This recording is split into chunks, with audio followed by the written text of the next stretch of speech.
is de doos hier. U heeft iets meegenomen en dan ga ik gewoon eruit halen.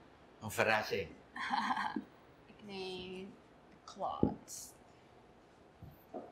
Kunt u me hierover vertellen? Waarom heeft u dit meegenomen? Wat je wil maken, je moet stof hebben. En van daaruit ga je dingen maken wat je wil. Wat wil de klant? Wil de klant een broek hebben? Wil de klant een hemd hebben? Wil de klant een kostuum hebben? Dan heb je verschillende soorten stoffen. Dan moet je de klant adviseren. Meneer, mevrouw, voor een broek heb je zo'n stof nodig.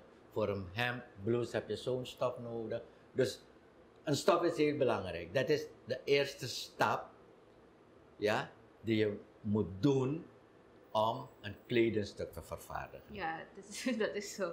Meneer Abbas, kunt u een broek voor me maken van deze stof? Niet dat ik zeg, van elke stof kan je een kledingstuk maken. Maar is het geschikt voor wat je ermee wil doen? Wat ik voor je moet maken? Dan moet je die mensen adviseren. Is het geschikt? Ja. Is het niet geschikt? Dan adviseren je zegt, dan, als je speciaal zoiets wil hebben, dan moet je naar zo'n stof uitkijken. Maar die ervaring heb ik dat veel mensen dat niet hebben.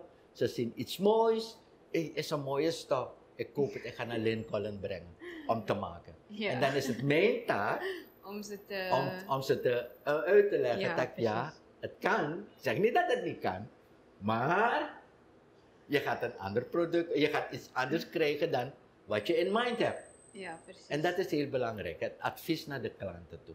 Ja, omdat jij die knowledge hebt, toch? Dus, daarom. Mensen zien gewoon iets en ze denken van, oh, deze stof zou leuk en mee zijn. Ja, dat krijg ik dagelijks, Mary. Dagelijks krijg ik zulke klanten. Maar ja, dat is ook een deel van je werk. Ja, maar het is eigenlijk, ik vind het gewoon een leuk proces om mensen uit te leggen waarvoor het goed is. This is another Supreme production. Supreme TV. To entertain, to inform, to inspire.